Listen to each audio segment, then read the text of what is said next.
আসসালামু আলাইকুম। আজকে আমরা ক্যাপাসিটি প্রক্সিমিটি সেন্সর নিয়ে বিস্তারিত আলোচনা করব। এর আগে ইন্ডাকটিভ সেন্সর নিয়ে আলোচনা করেছিলাম। আশা করি ইন্ডাকটিভ সেন্সর নিয়ে আর কোনো প্রবলেম নেই। আজকের ভিডিওতে ক্যাপাসিটি প্রক্সিমিটি সেন্সর কি, কিভাবে কাজ করে, এর অপারেশন, এর সুবিধা অসুবিধা এবং বিভিন্ন অ্যাপ্লিকেশন নিয়ে বিস্তারিত আলোচনা করব।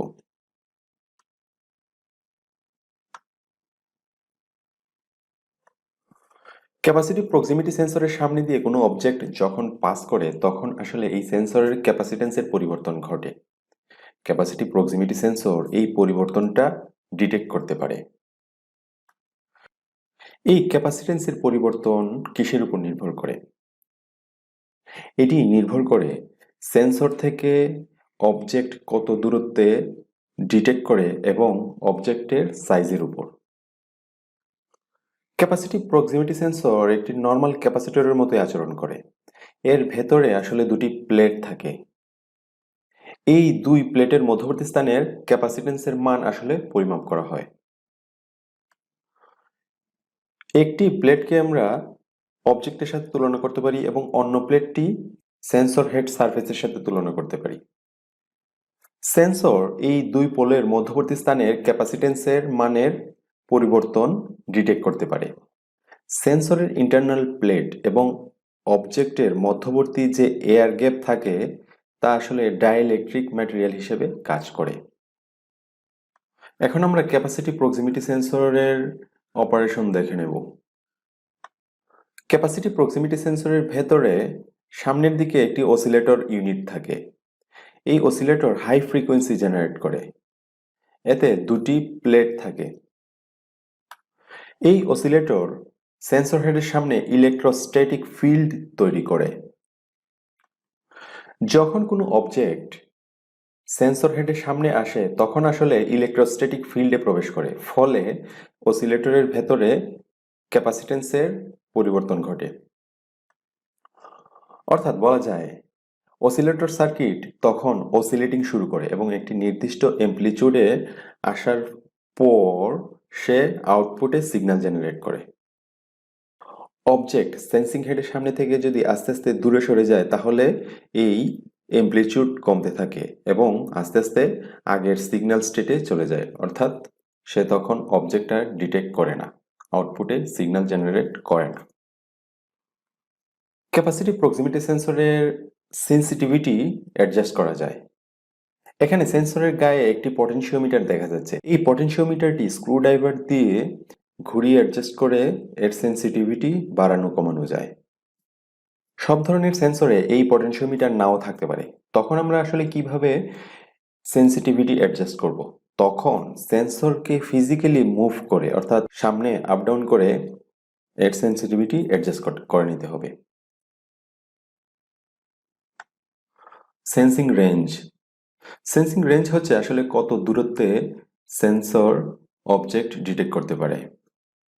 প্রথম ছবিতে দেখা যাচ্ছে ইলেকট্রোস্ট্যাটিক ফিল্ডে কোনো অবজেক্ট না আসলে কীরকম থাকে, এবং দ্বিতীয় চিত্রে দেখা যাচ্ছে যখন কোনো অবজেক্ট ইলেকট্রোস্ট্যাটিক ফিল্ডে প্রবেশ করে তখন এর ক্যাপাসিটেন্স বাড়তে থাকে। ক্যাপাসিটিভ প্রক্সিমিটি সেন্সরের সেন্সিং রেঞ্জ অল্প মিলিমিটার দূরত্ব থেকে 1 ইঞ্চি পর্যন্ত হতে পারে। কোনো কোনো সেন্সরের ক্ষেত্রে তা 2 ইঞ্চি পর্যন্ত এর সেন্সিং রেঞ্জ হয়। ক্যাপাসিটিভ প্রক্সিমিটি সেন্সর মেটালিক এবং নন মেটালিক উভয়ই ডিটেক্ট করতে পারে। এটি হচ্ছে ক্যাপাসিটিভ সেন্সরের সবচেয়ে বড় সুবিধা। ইন্ডাকটিভ সেন্সরের ক্ষেত্রে আমরা দেখেছিলাম ইন্ডাকটিভ সেন্সর শুধুমাত্র মেটালিক অবজেক্ট ডিটেক্ট করতে পারত। সহজভাবে বলতে পারি এমন কোনো অবজেক্ট যা সাধারণত কোনো চার্জ বহন করে তা এই ক্যাপাসিটিভ প্রক্সিমিটি সেন্সর ডিটেক্ট করতে পারে। মোস্ট অফ দি কেস পৃথিবীতে বেশিরভাগ পদার্থই কোনো না কোনো চার্জ বহন করে। সো ক্যাপাসিটিভ প্রক্সিমিটি সেন্সরের অবজেক্ট সেন্সিং রেঞ্জ অনেক বেশি হয়। যেসব অবজেক্টের ডাইইলেকট্রিক কনস্ট্যান্টের মান বেশি তা সাধারণত এই ক্যাপাসিটিভ প্রক্সিমিটি সেন্সর ডিটেক্ট করতে পারে। আমরা জানি লিকুইডের ডাইইলেকট্রিক কনস্ট্যান্টের মান সবচেয়ে বেশি, সুতরাং ক্যাপাসিটিভ প্রক্সিমিটি সেন্সর লিকুইডের লেভেল ডিটেকশনে সবচেয়ে বেশি ব্যবহৃত হয়। নন কন্ডাক্টিভ অবজেক্ট ডিটেকশনের ক্ষেত্রে মোটামুটি 3টি ফ্যাক্টর কাজ করে। সেন্সরের অ্যাক্টিভ সারফেস এরিয়া, অর্থাৎ সেন্সর ফেস হেড বড় হলে এর সেন্সিং দূরত্ব অনেক বেশি হয়। 2. অবজেক্টের ক্যাপাসিটিভ ম্যাটেরিয়াল প্রপার্টি বা এর ডাইইলেকট্রিক কনস্ট্যান্ট। ডাইইলেকট্রিক কনস্ট্যান্টের মান যত বেশি হবে এর সেন্সিং দূরত্ব তত বেশি হবে। 3. টার্গেট বা অবজেক্টের সারফেস এরিয়া। অবজেক্টের সারফেস এরিয়া বড় হলে এর সেন্সিং ডিস্টেন্সও বেশি হয়। হিস্টেরেসিস। হিস্টেরেসিস আসলে কি? অবজেক্ট যখন সেন্সর হেডের কাছাকাছি আসে তখন সে আউটপুটে সিগন্যালকে সুইচিং করে, আবার যখন আস্তে আস্তে দূরে সরে যায় তখন আউটপুটে সিগন্যাল আর পায় না, অর্থাৎ জিরো স্টেটে চলে যায় বা অফ স্টেটে। হিস্টেরেসিস আসলে এই সুইচ অন এবং সুইচ অফ হওয়ার মধ্যবর্তী ডিস্টেন্সকে বলে, অর্থাৎ কত ডিস্টেন্সে আসলে অবজেক্ট সেন্সর আউটপুটে সিগন্যাল জেনারেট করে এবং কত ডিস্টেন্সে গেলে সে আউটপুটে সিগন্যালকে অফ করে দেয়। এই হিস্টেরেসিস ডিজাইন করা হয় যাতে আউটপুটে সিগন্যাল ব্লিঙ্কিং না করে, অর্থাৎ অন অফ স্টেটে না থাকে। হিস্টেরেসিসকে সাধারণত পার্সেন্টেজ আকারে প্রকাশ করা হয়। যদি 20 মিলিমিটার সেন্সিং দূরত্বের কোনো সেন্সরের হিস্টেরেসিস 15% হয় তাহলে মোটামুটি এর হিস্টেরেসিস ডিস্টেন্স হচ্ছে 3 মিলিমিটার। এখন আমরা কিছু ফ্যাক্টর দেখব যেগুলো হিস্টেরেসিসকে ইনফ্লুয়েন্স করে। টেম্পারেচার। পরিবেশের টেম্পারেচারের উপর নির্ভর করে হিস্টেরেসিস কম বেশি হয়ে যেতে পারে। অ্যাটমসফেরিক প্রেসার, অর্থাৎ পরিবেশের যে অ্যাটমসফেরিক প্রেসার থাকে তা যদি আপ ডাউন হয় তখন হিস্টেরেসিসের মানও কম বেশি হয়ে যেতে পারে। Relative humidity. হিউমিডিটির উপর নির্ভর করেও হিস্টেরেসিস কম বেশি হতে পারে। সেন্সর হাউজিং এর মেকানিক্যাল স্ট্রেস। মেকানিক্যাল স্ট্রেস আসলে কি? অর্থাৎ সেন্সর যদি কোনো আঘাতপ্রাপ্ত হয় বা ভাইব্রেশনের কারণে এটি নড়াচড়া করে তখন সেন্সরের সেন্সিং দূরত্ব কম বেশি হয়ে যেতে পারে। সো এই 4টি পয়েন্ট মোটামুটি হিস্টেরেসিসকে ইনফ্লুয়েন্স করে। অ্যাডভান্টেজ।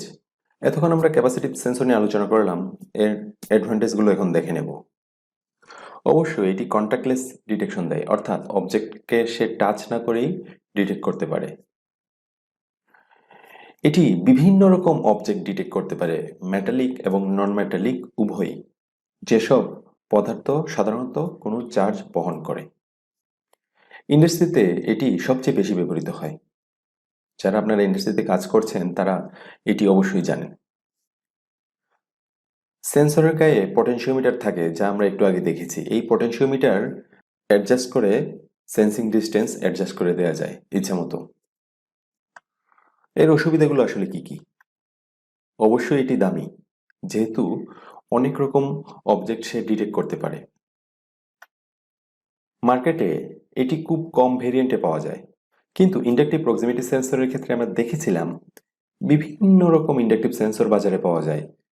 অ্যাপ্লিকেশনের উপর ভিত্তি করে ওগুলো আমরা ব্যবহার করতে পারতাম, কিন্তু ক্যাপাসিটিভ প্রক্সিমিটি সেন্সরের ক্ষেত্রে এই সুবিধাটা কম। অ্যাপ্লিকেশন। ক্যাপাসিটিভ প্রক্সিমিটি সেন্সর আসলে কোথায় কোথায় ব্যবহার করা হয়? ফ্লোতে, যেখানে পানির ফ্লো আছে বা এয়ারের ফ্লো আছে সেখানে ক্যাপাসিটিভ প্রক্সিমিটি সেন্সর লাগালে এই ফ্লো এর উপর ভিত্তি করে ক্যাপাসিটেন্স আপ ডাউন করে ডিটেক্ট করতে পারে। প্রেসার, যেখানে প্রেসার আছে সেখানে প্রেসারের পরিবর্তনের সাথে সাথে ক্যাপাসিটেন্সের মানের পরিবর্তন হয়, ফলে ক্যাপাসিটিভ প্রক্সিমিটি সেন্সর তা খুব সহজেই ডিটেক্ট করতে পারে।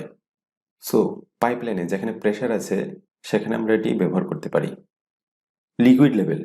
লিকুইডের ডাইইলেকট্রিক কনস্ট্যান্টের মান অনেক বেশি হয়, ফলে ক্যাপাসিটিভ প্রক্সিমিটি সেন্সর খুব সহজেই তা ডিটেক্ট করতে পারে। দুটি অবজেক্টের মধ্যবর্তী স্পেসিং এই ক্যাপাসিটিভ প্রক্সিমিটি সেন্সর নির্ধারণ করে দিতে পারে। সেটি আসলে কিভাবে? ধরুন দুটি অবজেক্ট আছে, মেটালিক বা নন মেটালিক উভয়ই হতে পারে। যখন একটি অবজেক্ট অন্য একটি অবজেক্টের কাছাকাছি আসে তখন প্রক্সিমিটি সেন্সরের ক্যাপাসিটেন্সের মানের পরিবর্তন হয়। ওই মানের উপর ভিত্তি করে সে বলে দিতে পারে আসলে অবজেক্ট অন্য অবজেক্ট থেকে কত দূরত্বে আছে। থিকনেস বা পুরুত্ব। সে কোনো অবজেক্টের পুরুত্ব নির্ধারণ করে দিতে পারে, অর্থাৎ পুরুত্বের উপর নির্ভর করে ক্যাপাসিটেন্সের মানের পরিবর্তন হয়, যা ক্যাপাসিটিভ প্রক্সিমিটি সেন্সর খুব সহজেই ডিটেক্ট করতে পারে। আইস ডিটেকশনে এটি অনেক বেশি ব্যবহৃত হয়। শাফটের অ্যাঙ্গেল, অর্থাৎ শাফট যখন ঘুরে ক্যাপাসিটিভ প্রক্সিমিটি সেন্সরের সামনে দিয়ে, শাফটের মধ্যে স্ক্রু লাগানো থাকে, স্ক্রু যখন সেন্সরের সামনে দিয়ে যায় তখন ক্যাপাসিটেন্সের পরিবর্তন হয়, ফলে তা অবজেক্টকে ডিটেক্ট করতে পারে, অর্থাৎ শাফট কোন অ্যাঙ্গেলে আছে সে বলে দিতে পারে। এর উপর ভিত্তি করে আমরা মোটরের স্পিড কন্ট্রোল করতে পারি। তো এই ছিল মোটামুটি ক্যাপাসিটিভ প্রক্সিমিটি সেন্সর নিয়ে বিস্তারিত আলোচনা। আশা করি বুঝতে পেরেছেন। তারপরও কোথাও যদি কোনো প্রবলেম থাকে কমেন্টে জানিয়ে দিন। আজ এ পর্যন্তই। আল্লাহ হাফিজ।